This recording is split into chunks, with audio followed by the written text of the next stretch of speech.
Hello, আগের দিনে আমি গার্ডেনে দেখেছিলাম মোচা, মানে কলার সাথে ছিল। তো হঠাৎ এই মোচাটা আর কি নিচেতে মাটিতে পড়ে যায়, তো আমার শ্বশুরমশাই নিয়ে আসে বাড়িতে, তো বলে যে এটার কিছু বানানো যাবে রেসিপি। আর আমি তো জানি মোচা রান্না করতে জানি, আর মোচার চপটাও জানি, যেহেতু আমি কোয়ার্টারে যখন থাকি তখন এক বাঙালি দিদির কাছে দেখা শিখা মানে রান্নাটা। তো তারপর থেকে আমি রান্না করি। তো আমি বললাম বাড়ির সবাইকে যে ঠিক আছে এটা রান্না করে আমি সবাইকে একটু খাওয়াচ্ছি, দেখেন কেমন লাগে। আর চটপট লেগে পড়লাম মোচাটা ছাড়াতে, আর মোচা ছাড়াতে কিন্তু অনেক টাইম লাগে। আর আমরা সবাই মিলে একসঙ্গে মোচাগুলো ছাড়ালাম। এই মোচার ভিতরে যেই শক্ত কাঠের মতো একটা অংশ থাকে না, ওটাকে ফেলে দিয়ে এই মোচাগুলো আমি ছাড়িয়ে নিয়েছি। তারপরে এই তো এখন কুচি কুচি করে কেটে নিচ্ছি। আর এটার প্রসেসিংটা আমি করছি হচ্ছে সকালের দিকে, আর দুপুরের দিকে রান্নাটা করিনি, যেহেতু মোচাটা অনেকক্ষণ ধরে ভিজিয়ে রাখতে হবে। যতক্ষণ পানি হলুদ পানিতে ভেজানো থাকবে তত মানে কষা ভাবটা চলে যাবে, খেতেও ভালো লাগবে।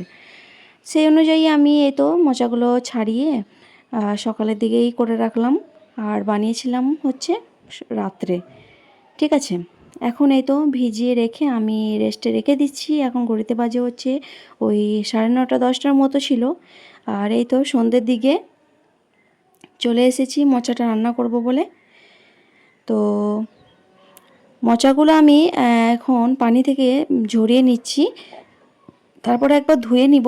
আর এখন এই তো মোচাগুলো আমি প্রেশার কুকারে 2 কি 3টে সিটি দিতে হবে। ঠিক আছে, প্রেশার কুকারে আমি সিটি দিয়ে দিচ্ছি, তাহলে তাড়াতাড়ি রান্নাটা হয়েও যাবে। আর মোচার চপটাও বানাবো সাথে, সেই জন্যে 2টো আলু দিয়েছি ওই মোচার সঙ্গেই।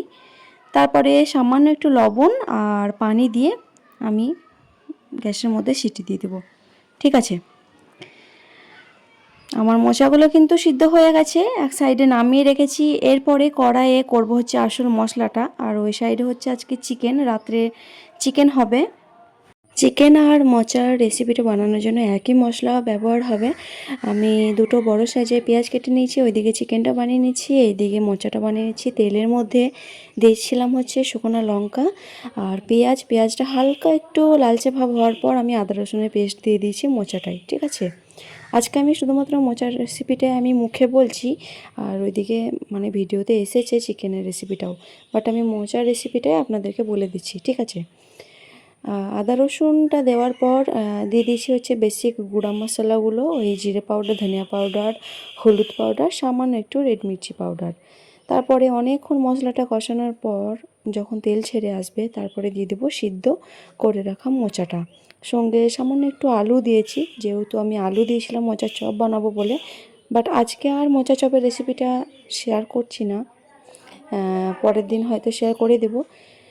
সিদ্ধ মোচা আলু দেওয়ার পর ভালো করে একটু কষিয়ে নিচ্ছি মশলার সঙ্গে, সামান্য একটু পানি দিয়ে দিয়ে কষাতে হবে। বাট তাহলে কিন্তু রেডি এই মোচা রান্না। খুবই একটা ইজি, বাট অনেক একটু টাইম নিয়ে একটু কষাতে হবে। সবার লাস্টে দিয়ে দিয়েছি সামান্য একটু গরম মশলা পাউডার। এই গরম মশলাটা তো আমি বাড়িতেই বানিয়েছিলাম। সবার লাস্টে 1 চিমটির মতো মিষ্টি অ্যাড করেছি, ব্যাস এরপর আমার রেডি হয়ে গেছে। কেমন লাগলো আজকে আমার এই মোচার রেসিপি অবশ্যই জানাবেন, আর অবশ্যই এভাবে ট্রাই করবেন, খেতে কিন্তু দারুণ লাগবে। ওকে, বাই, টেক কেয়ার, আল্লাহ হাফিজ। দেখা হচ্ছে পরের কোনো ভিডিওতে।